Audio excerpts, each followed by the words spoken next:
he shook my hand and he said, "Sarge, you should still be the champion." Yeah. There's a few times there that I really lost. I said, "I know, I know." I said, even my manager, General Adnan, jumped up to stop a count one time. I said, "What was the fix? Let me know what was the fix." And he started to laugh.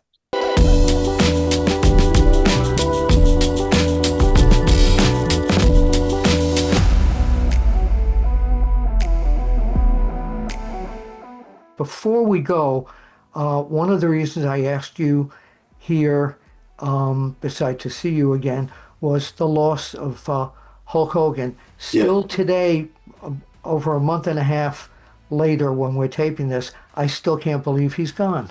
No, it's hard to believe. I just did about a month before he passed, I was doing his documentary. They're filming me to do his documentary that'll be coming out. I'm not sure when it will be now. Was it the TMZ one? I think it's an A&E. I think it might be an A&E. Okay. Or it might be a Netflix. I'm not sure. Okay.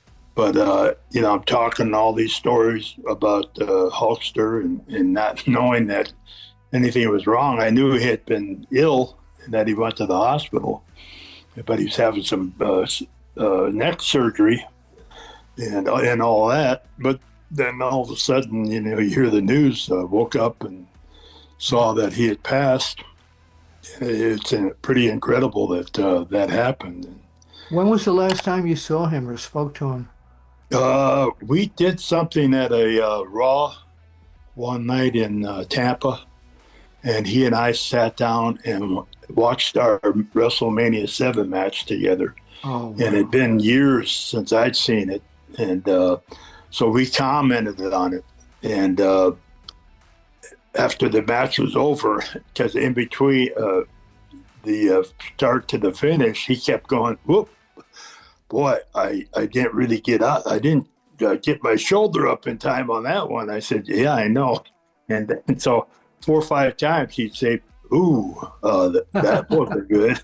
And so at the end of the filming, he shook my hand and he said, "Sarge, you should still be the champion." Yeah. There's a few times there that I really lost. I said, "I know, I know." I said, even my manager, General Adnan, jumped up to stop a count one time. I said, "What was the fix? Let me know what was the fix." And he started to laugh. He said, "I don't know." It was crazy. So I'm amazed that I know people wanted to kill you when you became. Oh yeah. Oh yeah. Well, when I got there, long story short, I did everything that I did. Vince asked me to become an Iraqi sympathizer so we could sell out the LA Coliseum. Yeah, Vince Sr. never would have even thought of this, right? No. And so with all the heat and the threats and everything, Vince called me one Sunday morning and said, "Sarge, we got a change in plans." I said, "What is it?" He said, "We can't go in the Coliseum." I said, "What? What do you mean we can't go in the Coliseum?" The only reason I did this was to break the old record of 93,000, because I want to break it too, but they want $5 million to secure the Coliseum, and I'm not paying it. He said, "So we're going indoors. We're going to the arena." So when we got to the arena, I was so ticked off because the only reason I put everybody in jeopardy, especially my family and myself, I got stabbed 4 times, got shot. I got so many things thrown on my body, burned. I still have burns on my arms from acid or whatever it was.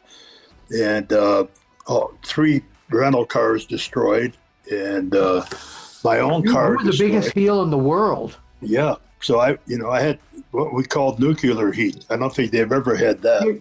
What you then or you since. did transcended the wrestling business. It was everywhere. Right. It was on the news. It was everywhere. It was everywhere. And so when I got there to the arena, they had a green room set up for all the celebrities. They had Regis Philbin there. They had Donald Trump and Wow. a bunch of actors and Willie Nelson and Alex Trebek and all these people that I knew. I'd been on with them. So I went in to say hello. And when I walked in, they all stopped talking and they all turned their back. A bunch of them left the room. They actually believed that I was an Iraqi. Well, you were, I did too. So, but that little Macaulay kid, he came up to me and punched me. Wow. Wow. Yeah. The kid I'm sorry that Home Alone. Remember Home Alone? Oh, yeah. I'm sorry. He came up and punched me. He what said, "You're no good, Sergeant Slaughter." Home Alone. What, before we leave, the legacy of Hulk Hogan, what did he leave for us all in the wrestling business? Well, because you and I are talking is one thing that he's left as his legacy, because the business grew and grew and grew with him behind it, with Vincent Kennedy. And of course, Vince Sr. was involved in it because he's the one that sent him to Hollywood instead of Gorilla Monsoon to be Thunderlips. And that's where it all started. And something you don't know about, right, probably, is Stallone's office had called the office I worked in at the publishing company and asked about a certain type for Thunderlips. right. And I sent them pictures of two guys, superstar Billy Graham and Hulk Hogan, and they went crazy over Hogan. Right. So, I don't know if you knew that story. Yeah, I've heard that story, but I originally it was supposed to be Gorilla Monsoon. Yes, I know. Because of what he did with Muhammad Ali, and so that's where Stallone got the idea. So then Vince Sr. said, "I want to send this other gentleman out. His name is Terry Bollea." So Terry goes out. And he, of course, becomes a multi-million-dollar star because he gets into this Rocky III movie. So I'm sitting in New York at the castle with Dominic DeNucci and Baron Sakluna. We shared an apartment. We call it the castle. And Vergagna calls me. Say, "Bob, yeah, Vergagna. Hey, Vern, I got a question for you. Some kid named Terry Bola, blah. He couldn't pronounce his last name." I said, "Terry Bollea?" He goes, "Yeah, I think that's it." I said, "What about him?" He said, "Well, he called me. Wants to come in." I said, "Bring him in." He said, "Was he got any talent?" I said, he's got talent, but you want to bring him in right away." He said, "Okay, I'll bring him in." So they had Johnny Valiant as his manager, and every week all Johnny did was say, "My man's coming in, Hulk Hogan's coming in." Week after week after week, Hulk gets there, walks to the ring, and he gets a standing ovation. And so Johnny was out of a job.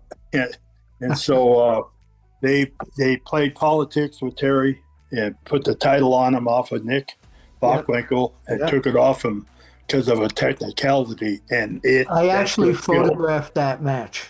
That's what killed the AWA right there, because people wanted him to be the champion. And when they took it, when they got it, they were all, "Yeah." And then they took it off. They all went, "This is not good. We don't want this." So Terry saw the writing on the wall, called the senior, and of course Vincent Kennedy was running it, and off he went to New York, and the rest is history.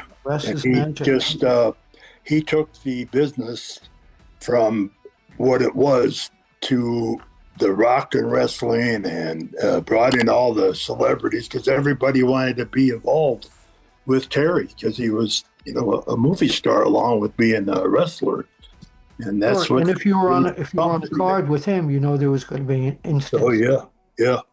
But I want to, Terry, if you're listening, I want that rematch.